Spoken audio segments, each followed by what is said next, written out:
strategy, that is, the quest towards a sustained performance higher than the competitors, is formulated and planned on distinct, though intertwined levels. More specifically, the levels of strategy are three: a corporate strategy level, a business strategy level, and a functional or operational level. Let's focus on the corporate level, so as to define corporate strategy. The main goal of corporate strategy is to manage financial resources allocation to the portfolio of different strategic business units the overall company is made of. At this level, strategy defines in which industries and markets the company is going to compete. So the company is seen from a helicopter view as a bundle or portfolio of different markets and strategic business units. The key issues to deal with at this level are, first, to analyze and compare the competitive positioning of each business and of the overall business portfolio. Second, to suggest a generic strategic orientation to each business that will be further specified at a business strategy level. And third, to define criteria and priorities for financial resources allocation to each business, cash generating versus cash absorbing SBUs, looking for an overall portfolio's financial equilibrium. In terms of scope, corporate strategy considers a product scope and a geographical scope. About the product scope, the key question to address is how focalized or specialized should the company be in terms of the range of product it supplies.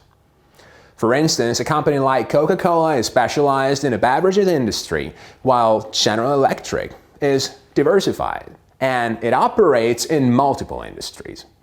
Concerning the geographical scope, the corporate management shall consider what is the optimal geographical spread of activities for the company. On the one hand, we have global companies such as Procter & Gamble or Toyota. On the other hand, we may find some companies which have decided to focus on one country only.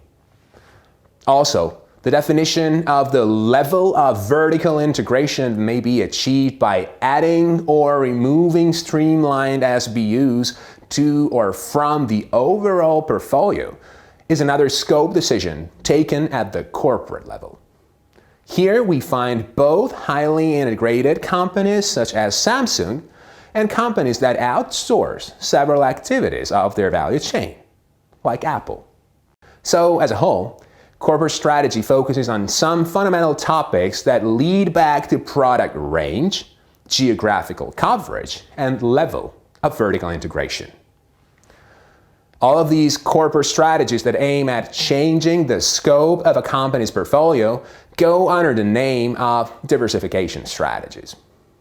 Diversification is a corporate level strategy aimed at entering new business areas which the corporation is not currently serving, and creating new SBUs to serve such new business areas. Considering the transaction cost theory, which compares the hierarchy versus market alternatives, diversification is hence a choice of hierarchy, that is, internalizing a new business within the corporate portfolio, rather than externalizing or outsourcing the activity and related business to the market. However, diversification is not the only option. When should we decide to diversify rather than, for instance, go for brand franchising, that is, selling our brand to third parties to receive royalties in return? As we said, brand franchising is not a diversification strategy since the company does not create an internal organization, that is, a SBU, to cover the industry. So this represents an example of the market option. To investigate the issue, Robert Grant, in his book Contemporary Strategy Analysis, makes the example of Harley-Davidson. That brand is not only associated to motorbikes, but also to a broad range of gadgets like t-shirts and so on. However, Harley-Davidson does not own the companies that produce and sell those gadgets. it only rents its brand to them. Why? To understand it, we should consider two parameters: scope economies and transaction costs. Scope economies are scale economies applied to a wider range or family of activities performed.